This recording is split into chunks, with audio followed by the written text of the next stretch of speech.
और राजा रघुवंशी के परिवार में आखिरकार एक खुशखबरी आई। राजा के बड़े भाई के घर एक बेटे का जन्म हुआ और बच्चे के जन्म से घर में एक बार फिर खुशियां लौट आई और परिवार के लोग भावुक हैं। बाकायदा राजा के घर और उसी के कमरे को सजा करके अब जश्न मनाया जा रहा है।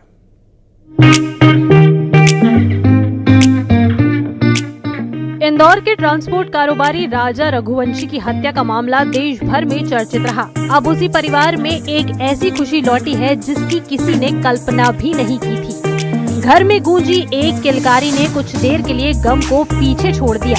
परिवार के लोग भावुक होकर कह रहे हैं कि उनका राजा लौट आया। रविवार को रघुवंशी परिवार में एक बेटे का जन्म हुआ है, जिससे घर में फिर से रौनक लौट आई है। नवजात को परिवार के सदस्य राजा नाम से ही पुकार रहे हैं। ये खुशखबरी राजा रघुवंशी के बड़े भाई सचिन रघुवंशी के घर आई है। देखिए, इसमें जो जन्म जो हुआ भी जो है राजा का जन्म पुनर्जन्म मान लीजिए, क्योंकि इसमें जिस प्रकार से मैं जब राजा को वहाँ से शिलोंग से लेके आया था, इंदौर लेके आया था मैं 4 तारीख के दिन, 4 जून को।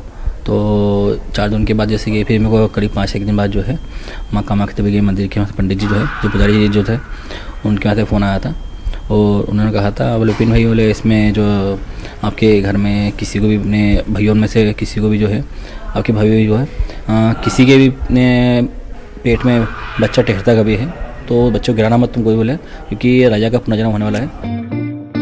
परिवार के मुताबिक जिस दिन राजा की मौत हुई थी वो 11 का दिन और दोपहर का समय था, और जिस दिन राजा के बड़े भाई का बेटा हुआ उस दिन भी 11 थी और दोपहर में ही बच्चा जन्मा है।